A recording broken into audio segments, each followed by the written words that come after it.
વાત કરીએ સાબર ડેરીની તો સાબર ડેરીમાં આંદોલન યથાવત જોવા મળી રહ્યું છે। પશુપાલકોનો વિરોધ જોવા મળી રહ્યો છે, જેને લઈને વાત કરીએ તો પશુપાલકોના વિરોધના પગલે સાબરમતી ડેરીમાં દૂધની અછત થઈ છે અને તેના કારણે બનાસ ડેરીમાંથી 10 ટેન્કર દૂધ સાબર ડેરીમાં લાવ્યા હોવાની વાતને સાબર ડેરીના એમડીએ રદિયો આપ્યો છે।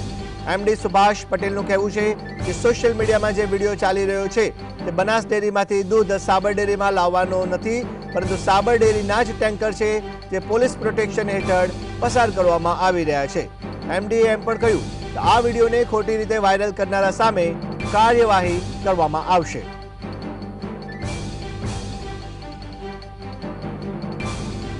સાબર ડેરીમાં કોઈ દૂધ આવેલું નથી અને આ જે સોશિયલ મીડિયાની અંદર જે આ વિડીયો કાલનો જે વાયરલ થઈ રહ્યો છે મેં પણ જોયું છે, પણ એ હું આપને જણાવું કે એનું સત્ય શું છે કે એ અમારી ટેન્કરો જે બાયડ શીત કેન્દ્રથી સાબર ડેરી લાવ્યા એ અમને પોલીસ પ્રોટેક્શન આપી અને લાવ્યા હતા, જેથી આ સામાજિક તત્વો જે ટેન્કરને નુકસાન કરતા હતા એના કારણે અમે રક્ષણના હેતુથી પોલીસના નજર હેઠળ એ ટેન્કરો રાતે 8 થી 9 ટેન્કરો સાબર ડેરી ખાતે આવેલ છે। બાકી મહેસાણાથી અને કોઈ બનાસથી અમે દૂધ લીધું નથી સાબર ડેરીમાં।